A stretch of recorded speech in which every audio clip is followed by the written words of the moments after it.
شاید اس ڈاکٹر کا انتقال ہو جاتا ہے، وہ بندہ پھر بھی زندہ گھوم رہا ہوتا ہے۔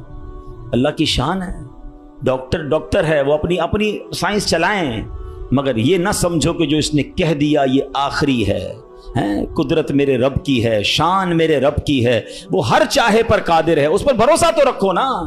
حضرت زکریا عمر بھی زیادہ ہو گئی، عورت بھی بانجھ ہے، مگر اللہ سے کیا دعا کر رہے ہیں؟ یہ بھی علماء فرماتے جو بے اولاد ہیں ان کے لیے مجرب دعا ہے، قرآنی دعا ہے۔ یاد تو کرو نا قرآن کی دعائیں، کیا دعا کی تھی آپ نے؟ اور مانا تو دیکھو اس کا، ہائے ہائے، کنیکٹیوٹی تو دیکھو نا۔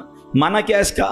اے میرے رب مجھے اکیلا نہ چھوڑ، اولاد نہیں تھی نا، اے اللہ مجھے اکیلا نہ چھوڑ، اور تو سب سے بہتر وارث، وَأَنْتَ خَيْرُ الْوَارِثِينَ۔ اب یہ دعا وہ کرتے تھے، اللہ نے کیسی دعا قبول کی؟ صرف بیٹا نہیں دیا، بلکہ بیٹا بھی دیا اور اس کو نبی بھی بنا دیا۔ بیٹا بھی ایسا دیا جس کو نبی کا مرتبہ عطا فرمایا۔ اللہ فرماتا ہے قرآن میں فَاسْتَجَبْنَا لَهُ وَوَهَبْنَا لَهُ يَحْيَىٰ وَأَصْلَحْنَا لَهُ زَوْجَهُ، تو ہم نے اس کی دعا قبول کی اور اسے یحییٰ عطا فرمایا اور اس کے لیے اور اس کی بیوی سنواری۔ اب اس میں بتایا کہ صرف اللہ نے بیٹا نہیں دیا، بیٹے کا نام بھی رب نے عطا فرمایا اور نبوت کی یوں سمجھیے کہ سرفرازی بھی عطا فرما دی۔ یہ ہے دعا، مگر دعا دل سے، توجہ اللہ، کنیکٹیوٹی کے ساتھ۔ پھر دیکھو کیسے کام بنتے ہیں، پھر دیکھو کیسے مصیبت ٹلتی ہیں۔ اللہ پاک خود فرماتا ہے وَيَدْعُونَنَا رَغَبًا وَرَهَبًا وَكَانُوا لَنَا خَاشِعِينَ، اور ہمیں پکارتے تھے امید اور خوف سے، اور ہمارے حضور گر گڑاتے ہیں۔ پتہ چلا کہ گر گڑانا، توجہ کے ساتھ، خوف بھی ہو امید بھی ہو، پھر یہ کام بن جاتے ہیں۔ ذرا دیکھو نا میرے پیارے اسلامی بھائیوں، ہماری زندگی میں کتنے مسائل ہیں، کبھی کبھی ہمارے معاملات بڑے اٹک جاتے ہیں۔ اب کسی کو پیسوں کی ضرورت ہے، قرضے کی ضرورت ہے، اب جناب سارے دروازے بند ہو جاتے ہیں، اور اب کسی بھائی سے امید بندہ لگاتا ہے، آخری وقت میں وہ بھی منع کر دیتا ہے، سیٹھ صاحب پر نظر پڑتی ہے وہ بھی معذرت کر لیتے ہیں، دوست احباب سے پوچھتے ہیں وہ بھی جواب نہیں دیتے ہیں، سب دروازے بند ہیں، کوئی امید باقی نہیں بچتی، بندہ مایوسی کی طرف جانے لگتا ہے۔ مگر جب سب دروازے بند ہو جائیں تو ایک امید باقی رہتی ہے، ایک دروازہ اس وقت بھی باقی رہتا ہے۔ اللہ اکبر، بادشاہوں کے دروازے بند ہو جاتے ہیں مگر میرے رب کریم کا دروازہ کبھی بند نہیں ہوتا۔ لوگ ساتھ چھوڑ دیتے ہیں، بھائی بھائی سے دامن چھڑاتا ہے، لیکن اللہ پاک اپنے بندوں کو مایوس نہیں کرتا، بلکہ یہ تو ایسا دروازہ ہے کہ نیکوکار آئے تو بھی نوازا جاتا ہے، گناہگار آئے تو اسے بھی نواز دیا جاتا ہے۔ تو کریم ہی جو ٹھہرا تو کرم کے کیا ٹھکانے، تو کریم ہی جو ٹھہرا تو کرم کے کیا ٹھکانے، تو نوازنے پہ آئے تو نواز دے زبانے۔ دل سے دعا کیسے اثر کرتی ہے؟ ہو سکتا ہے کسی کے ذہن میں آئے کہ بات تو مولانا صاحب بالکل ٹھیک کر رہے ہیں، میرے لیے بھی سارے دروازے بند ہو گئے ہیں، مگر میرا معاملہ سلجھے گا کیسے، معاملہ بنے گا کیسے؟ چلو میں آپ کو 2 واقعات سناتا ہوں جس سے انشاءاللہ بات مزید سمجھ آ جائے گی۔ ایک صاحب تھے، کافی امیر تھے، اپنا بنگلہ بھی تھا، اپنی گاڑی بھی تھی، اللہ پاک نے بہت دیا تھا۔ شام کو گھر آئے، بچوں کے ساتھ وقت گزارا، کھانا کھایا، اور اس کے بعد اپنے بستر پر لیٹ گئے۔ رات ہو گئی تھی، بڑا نرم بستر تھا، ٹھنڈا کمرہ تھا، مگر کروٹ بدلتے جا رہے تھے، نیند نہیں آ رہی تھی۔ اب نیند بھی اللہ پاک کی نعمت ہے، جس کو آ جائے لوگ اس کی بھی قدر نہیں کرتے، پوچھو اس سے جس کو نیند نہیں آتی۔ اب کافی دیر تک کروٹ بدلنے لگا کہ پتہ نہیں کیوں نیند نہیں آ رہی، چلو آج تھوڑی سی فریش ایئر لیتا ہوں، شاید نیند آ جائے۔ گھر سے باہر نکلے، گاڑی سٹارٹ کی اور آگے چلتے رہے اور گھومنے لگے گلیوں میں۔ اچانک ایک مسجد نظر آئی اور مسجد کا دروازہ کھلا نظر آیا، کہ چلو یار ایسے ہی گھوم رہا ہوں، ذرا مسجد کے اندر چلا جاتا ہوں، وضو کر کے کچھ 2 رکعت نفل پڑھ لیتا ہوں۔ مسجد کے باہر گاڑی پارک کی، وضو کیا، مسجد کے اندر داخل ہوئے تو جیسے ہی مسجد کے اندر گئے تو پوری مسجد خالی، مگر ہلکی ہلکی کہیں سے رونے کی آواز آ رہی۔ رات کو اس وقت کون ہے مسجد میں اور کیوں رو رہا ہے؟ تو دیکھا کہ ایک کونے میں ایک غریب آدمی اللہ کی بارگاہ میں ہاتھ اٹھائے رو رہا ہے، اور روتے روتے اللہ کی بارگاہ میں عرض کر رہا ہے کہ اے اللہ میری بیٹی بیمار ہے، ڈاکٹر نے آپریشن کا کہا ہے، مجھ غریب کے پاس پیسے نہیں ہیں، کہاں سے لاؤں؟ اے رب کریم تو ہی اسباب بنانے والا ہے، مجھ غریب کی حالت زار پر رحم فرما۔ اس امیر شخص کو سمجھ آ گیا مجھے نیند کیوں نہیں آ رہی تھی، مجھے کہیں بھیجا گیا ہے, میں ڈھونڈتے ڈھونڈتے اسی کے لیے آیا ہوں. اللہ اکبر. وہ غریب کے پاس گیا, جیب میں جتنی رقم تھی نکال کر اس کو پیش کر دی کہ بھائی یہ لے لو, اور میرا یہ کارڈ بھی رکھ لو, کبھی بھی ضرورت پڑے تو مجھ سے بات کر لینا. اس غریب شخص بھی کیسا خوددار تھا, اس نے کارڈ واپس دیا کہ مجھے ایڈریس کی ضرورت نہیں ہے, میرے پاس ایک ایڈریس موجود ہے. تو کون سا ایڈریس موجود ہے؟ بولا یہ ایڈریس ہے نا, اللہ کی بارگاہ میں آیا, اس نے تمہیں بھیج دیا, جب دوبارہ ضرورت پڑے گی تو بھی اسی کی بارگاہ میں آ جاؤں گا. سارے دروازے بند ہو جائیں, میرے کریم کا دروازہ کھلا ہوتا ہے. ہمارا پرابلم ہے ہم جاتے ہی نہیں اس کے پاس. اچھا اپنا ایک چھوٹا سا ٹیسٹ لے لو نا, تاکہ اندازہ ہو جائے گا آپ کو. کبھی بھی آپ کو بیماری ہو, پیٹ میں درد ہو, سر میں درد ہو, پاؤں میں درد ہو, چوٹ لگ جائے, پہلے کون یاد آتا ہے؟ ڈاکٹر. ڈاکٹر کے پاس چلو, یار بڑا درد ہے, کسی کو معلوم کرو کیسے علاج ہوگا, دوائی. میں نہیں کہتا ڈاکٹر کے پاس نہیں جانا چاہیے, لیکن پہلے ہمیں اللہ یاد آنا چاہیے. اے اللہ تو شفا دینے والا ہے, کرم کر دے مالک. کاروبار میں نقصان ہوا, فیملی میں پرابلم ہوا, واٹ ایور پرابلم, سب سے پہلے ہمیں دنیا والے, سورس, وکیل, پولیس, یہ یاد آتے ہیں. ہونا یہ چاہیے کہ ہمیں خالق کے اسباب کی یہ طرف لو لگانی چاہیے. پہلے اللہ کریم کو پکارنا چاہیے. اسباب اختیار کرنا منع نہیں, مگر اسباب کے چکر میں, اس دنیا کے چکر میں ہم بھول گئے اسے کہ جو حل کرنے والا ہے, جو مشکلیں دور کرنے والا ہے, جو اولاد دینے والا ہے, جو مصیبت ٹالنے والا ہے. اس کی طرف جاتے ہی نہیں ہے. پورا دن دفتروں کے دھکے کھاتے ہیں, مگر 2 رکعت پڑھ کر اس کی بارگاہ میں سر نہیں جھکاتے. دیکھو اللہ کیسے کام بناتا ہے. ایک اور واقعہ سنو. ایک بہت مشہور ڈاکٹر تھا, میں نے واقعہ کتاب میں پڑھا. مثال کے طور پہ اس کا نام ڈاکٹر احمد تھا. ساری زندگی اس نے بڑے آپریشن کیے, اس کا بڑا نام تھا. اب حکومت نے اعلان کیا کہ اس کو گولڈ میڈل دینا ہے, لائف ٹائم اچیومنٹ ایوارڈ. پوری زندگی اتنا کام کیا, اس ڈاکٹر کو ملک کے دارالحکومت میں بلایا جائے گا اور ایک بڑی تقریب ہوگی اور اس کو گولڈ میڈل دیا جائے گا. ڈاکٹر بڑا خوش کہ اتنا بڑا ایوارڈ ملنے والا ہے. ڈاکٹر صاحب نے فلائٹ بک کی, جہاز میں بیٹھے. جیسے ہی جہاز اڑا تو کچھ دیر کے بعد موسم خراب ہو گیا اور جہاز میں کوئی پرابلم ہو گئی. تو جہاز کو راستے میں کسی چھوٹے سے ایئرپورٹ پر اتار لیا گیا. ڈاکٹر صاحب جہاز سے نکل کر عملے کے پاس جاتے ہیں کہ بھائی کب جہاز اڑے گا, میری تو وہاں بہت اہم تقریب ہے اور سارا پروگرام میرے لیے سجایا گیا ہے, میں چیف گیسٹ ہوں, مجھے گولڈ میڈل ملے گا, بتائیں دوبارہ جہاز کب اڑے گا؟ کہ سر چھوٹا سا ایئرپورٹ ہے, جہاز کا پرابلم بڑا ہے, اتنا جلدی ٹھیک نہیں ہوگا. آپ کو اگر پہنچنا ضروری ہے تو آپ کو ایک گاڑی لیں کرائے پر اور بائی کار چلے جائیں, آپ پہنچ جائیں گے اپنی تقریب سے پہلے. ڈاکٹر نے کہا یہ بھی آئیڈیا ٹھیک ہے, جہاز کے انتظار میں کہیں میرا پروگرام ہی مس نہ ہو جائے. ڈاکٹر صاحب نے گاڑی بک کی, رینٹ اے کار لی. جیسے ہی راستے میں گئے تو زبردست بارش, آندھی طوفان.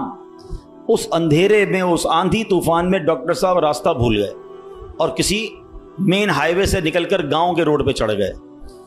بہت دیر تک راستے میں, اب بھوک بھی لگ رہی, کھانا بھی نہیں کھایا, اندھیرا گپ, بارش ہو رہی ہے. اچانک ایک چھوٹا سا گاؤں میں گھر نظر آیا جس میں ایک بلب جل رہا تھا.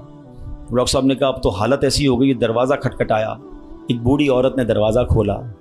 کب ماں جی کچھ کھانے پینے کو ملے گا, بہت بارش ہو رہی. کہا بیٹا اندر آ جاؤ. وہ اندر چلا گیا. ماں جی نے بڑی محبت سے اسے پانی بھی دیا, کچھ کھانے کو بھی دیا. تھوڑی سانس میں آئی تو ڈاکٹر نے دیکھا کہ برابر پہ بستر پر ایک نوجوان لیٹا ہوا تھا. کہا ماں جی یہ کون ہے؟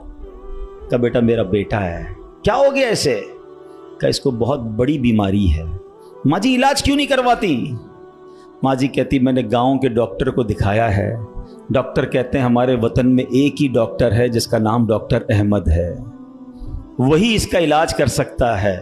مگر بیٹا میں غریب ماں ہوں, میں اپنے بیٹے کو کہاں سے ڈاکٹر احمد کے پاس لے جاؤں؟ نہ پیسے ہیں نہ کرایہ ہے, بس روز اللہ سے دعا کرتی ہوں اے اللہ تو کارساز ہے, میرے بیٹے کو شفا دے دے یا ڈاکٹر احمد کے پاس پہنچا دے. ڈاکٹر احمد رونے لگا, کہتا ہے ماں جی میں ہی ڈاکٹر احمد ہوں اور اللہ نے مجھے تیرے گھر پہ بھیج دیا ہے. جہاز کا خراب ہونا, چھوٹے ایئرپورٹ پر اترنا, رینٹ کار لینا, راستہ بھول جانا, کسی اور گھر پہ نہ رکنا, اسی جھونپڑی کے کنارے پر رکنا اور اس گھر میں جانا اور اس مریض کا علاج کرنا. اب بھی نہیں مانو گے, ان اللہ علی کل شیء قدیر, میرا رب جو چاہے وہ کرنے پر قادر. بس ہمارا بھروسہ ہل جاتا ہے, ہم سمجھتے ہیں دنیا والے ساتھ دیں گے, ہم سمجھتے ہیں دنیا والے مسئلہ, ارے دنیا والے تو دکھ دیتے ہیں.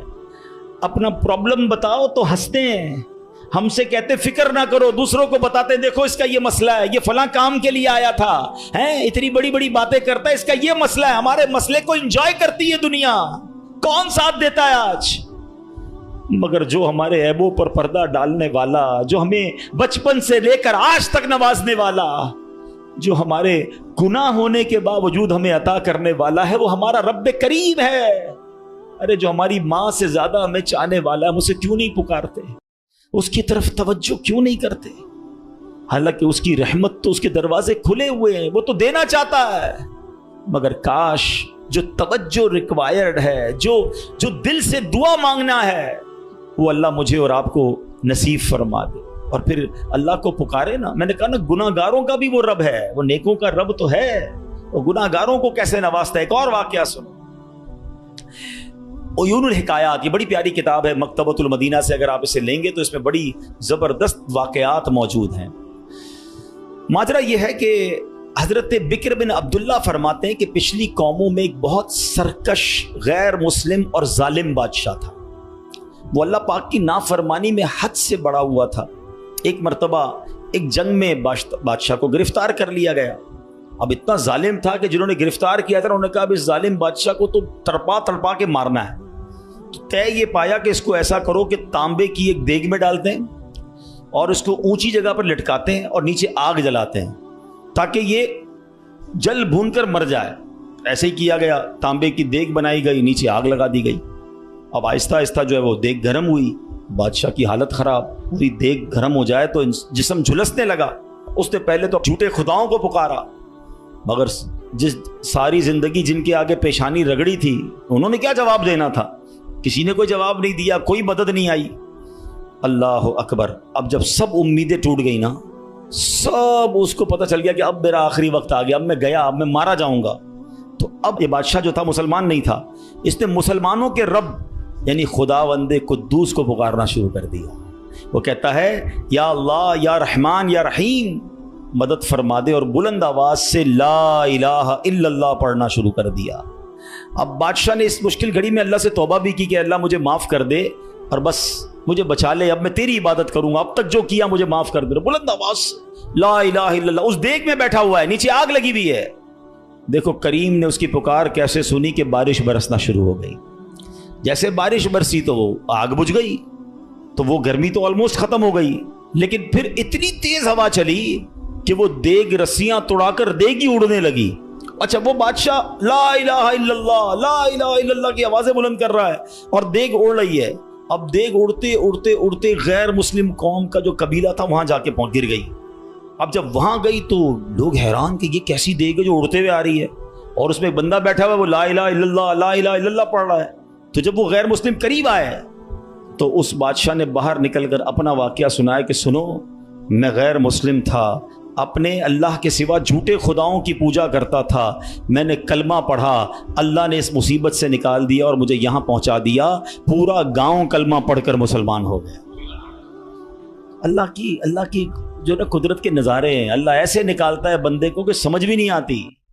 بات وہی ہے کہ دل سے اسے پکارنا ہے, مگر دل سے گر گڑا کر توجہ کے ساتھ, فوکس کے ساتھ.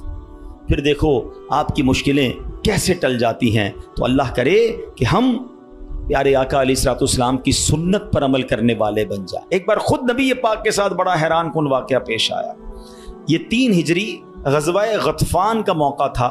پیارے آقا علیہ الصلوۃ والسلام صحابہ کرام کو لے کر سفر پر روانہ ہوئے. ایک مقام پر پڑاؤ کیا تو صحابہ کرام کچھ فاصلے پر ٹھہرے اور نبی پاک علیہ الصلوۃ والسلام اکیلے ایک درخت کے نیچے تشریف فرما ہو گئے.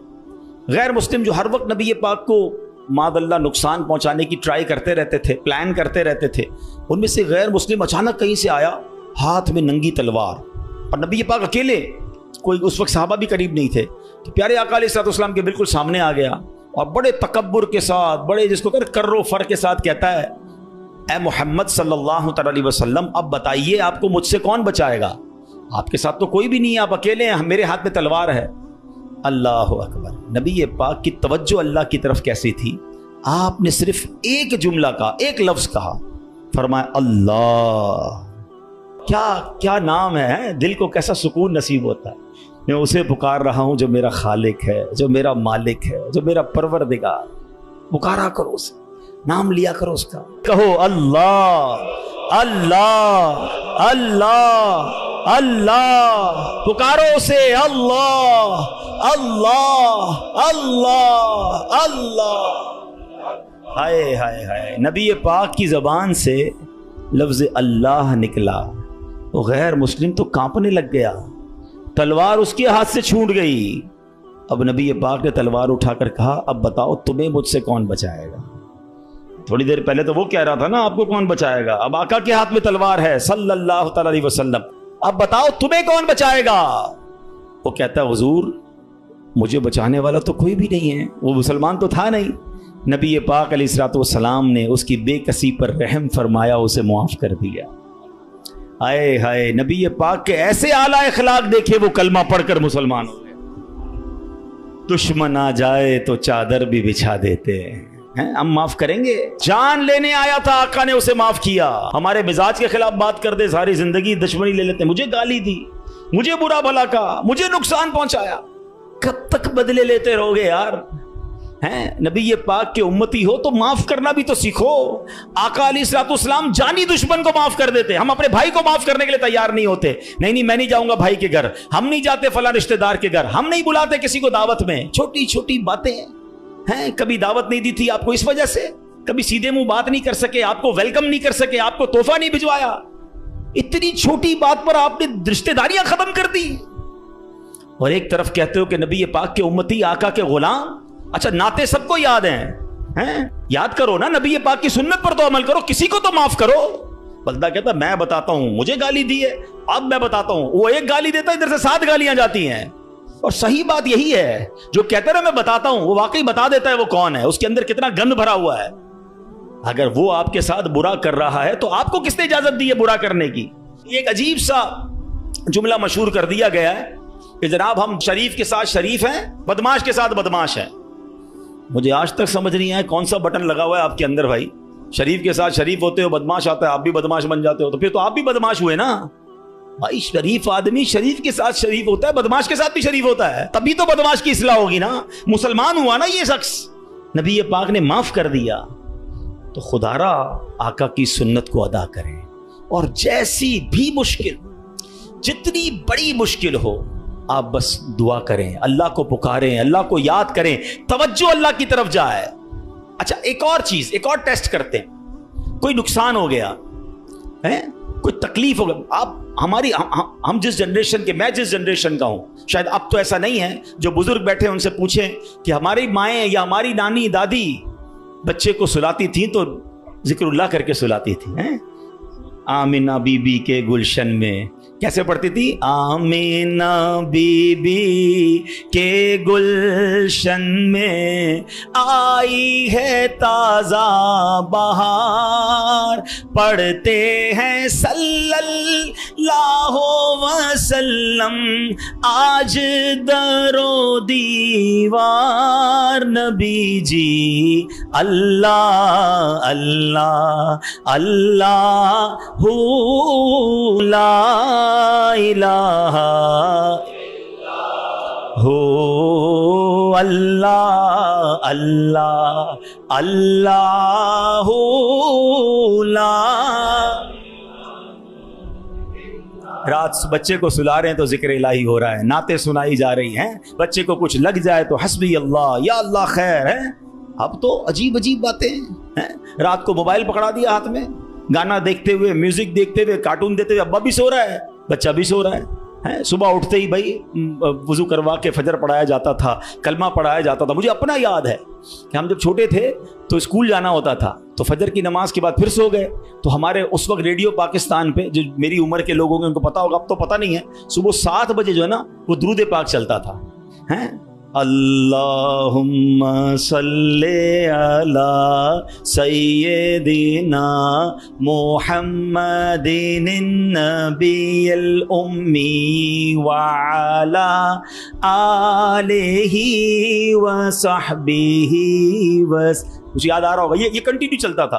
تو والدہ وہ اس کو آن کر کے بڑی آواز کر دیتے تھے تو خود ہی آنکھ کھل جاتی تھی, خود ہی. اب درود سے اٹھایا جا رہا ہے. یہ انداز تھا ہمارے گھروں کا کہ صبح اٹھاتے وقت, رات سلاتے وقت, بچے گھر سے جا رہا ہے اللہ رسول کے حوالے, غوث پاک کے حوالے. یعنی ہماری ٹریننگ اس طرح ہوتی تھی کہ بات بات پر اللہ کا ذکر, اللہ کے رسول کا ذکر. اب تو کوئی تکلیف ہو, پتہ نہیں انگریزی میں پتہ نہیں کیا کیا آوازیں نکال رہے ہوتے ہیں, معاذ اللہ گالیاں منہ سے آ رہی ہوتی. لیکن ہے ہی نہیں, پہلے تو زبان سے یا اللہ خیر, فوراً ذکر الہی. یعنی ہماری ٹریننگ یہ ہوا کرتی, اور ہونی بھی یہی چاہیے مسلمان کی, کہ ہم تکلیف میں بھی. اچھا پھر ایک اور عجیب بات پتہ ہے کیا ہے, چلیں اب میں دوسری طرف لے آتا ہوں اپنی گفتگو کو, کہ تکلیف میں تو ہم اللہ کو یاد کرتے ہیں, پھر تکلیف ختم ہو جائے تو پھر کہاں چلے جاتے ہیں. اچھا بعض اوقات پتہ ہے کہ اچانک مسجد میں کوئی نیا آدمی نظر آنے لگتا ہے نا, ٹوپی بھی پہنی ہوئی, ہاتھ میں تسبیح بھی ہے, بندہ کہے خیر تو یہ کدھر سے آیا بھائی, اور 5 نمازیں بھی پڑھ رہا ہے, بعض اوقات نماز سے بھی پہلے آ جاتا ہے. میں پوچھو خیر تو ہے, بس وہ والدہ ہاسپٹل میں ہیں یا فلاں پرابلم ہے. بہت اچھی بات ہے, میں خدا نہ خواستہ ڈسکریج نہیں کر رہا, مگر ادھر وہ پرابلم دور ہوئی, ادھر مریض ٹھیک ہوا, ادھر مسئلہ حل ہوا, وہ بندہ ہی غائب ہو گیا مسجد سے. تو یہ کیا ہے, ہم خوشی میں بھی اللہ کے بندے ہیں, ہم غم میں بھی اللہ کے بندے ہیں. ہم غموں میں بھی اسے پکاریں, ہم خوشی میں بھی اسے یاد رکھیں. اور یہ بات میں نہیں کہہ رہا, یہ اللہ کریم نے قرآن مجید فرقان حمید میں ارشاد فرمایا, اور یہ کافروں کی عادت اللہ نے ارشاد فرمائی. سنو, اللہ قرآن میں فرماتا ہے وَإِذَا مَسَّ الْإِنسَانَ الضُّرُّ دَعَانَا لِجَنبِهِ أَوْ قَاعِدًا أَوْ قَائِمًا. اللہ فرماتا ہے اور جب آدمی کو تکلیف پہنچتی ہے تو لیٹے ہوئے اور بیٹھے ہوئے اور کھڑے ہوئے ہر حالت میں ہم سے دعا کرتا ہے. بہت اچھی بات ہے, مگر آگے کیا ہوا, اللہ فرماتا ہے پھر جب ہم اس کی تکلیف دور کر دیتے ہیں تو یوں چل دیتا ہے گویا کبھی کسی تکلیف کے پہنچنے پر ہمیں پکارا ہی نہیں تھا, یاد ہی نہیں رہتا اللہ کا گھر. سچ بتاؤ ایسا ہم نہیں کرتے؟ پرابلم ہو تو گھر میں قرآن خوانی کراؤ, درود پاک کا ختم کرواؤ, امام صاحب کے پاس چلتے ہیں, دعا کرواتے ہیں, ذرا مسجد میں دعا کروانی ہے. ارے بھائی دعا کر دی, تمہارا مسئلہ حل ہو گیا, اب گئے کدھر؟ یہ اللہ پاک سے کیا تعلق بنا رہے ہو؟ ایسا نہ کریں. دیکھیں آپ اپنے انداز میں سمجھیں, میں بلا تمثیل سمجھا رہا ہوں. کوئی بندہ وہ ہے جو آپ سے جب ملتا ہے اپنے مطلب کے لیے ملتا ہے, بلکہ ایسے بھی لوگ ہوتے جب باتیں سمجھ آ جاتی ہے, یار کوئی کام ہی لے کر آیا ہوگا, اس کا کوئی مسئلہ اٹکا ہے نا تو آج چہرہ دکھایا ہے, تو اس بندے کی کیا عزت ہوتی ہے آپ کے پاس.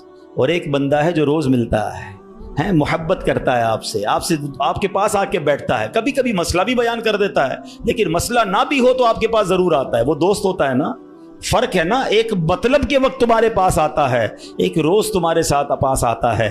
اب بلا تمثیل سمجھو, جو مطلب کے وقت اللہ کی بارگاہ میں جا رہا ہے, جو کسی مشکل کے وقت تو رب کے پاس جاتا ہے, اور جیسے ہی رب اپنے کرم سے مشکل آسان کر دے وہ غائب ہو جاتا ہے. تو ایسا نہ کیا کرو, اللہ کے گھر میں آیا کرو, مسجدوں میں بیٹھا کرو, نمازوں کی پابندی کیا کرو, اور اللہ کو ہر حال میں پکارا کرو. پھر دیکھو وہ رب کریم آپ کی کیسی مشکلیں آسان فرمائے گا. اور ہمارے اسلاف تو کس طرح اللہ کو غم میں یاد کیا کرتے.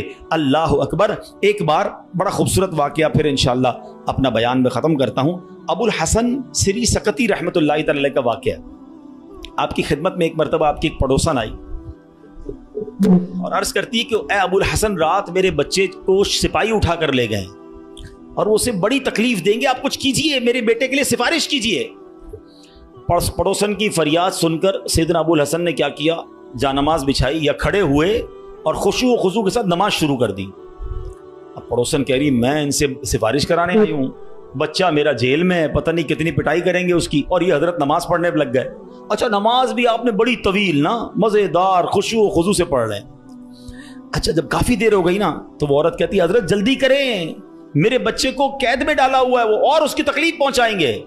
آپ نے جلدی نہیں کیا, آپ نے سکون سے نماز پڑھی, اور جب نماز سے سلام پھیرا نا تو کہا اے میری بہن, تمہارا ہی تو معاملہ حل کروا رہا تھا, تمہارا مسئلہ ہی تو حل کر رہا تھا. ابھی یہ آپ نے کہا تو پڑوسن بھاگتی بھی, اس کی بچی بھاگتی ہوئی, امی گھر آ جائیں, بھائی آ گیا واپس, بیٹا گھر آ گیا.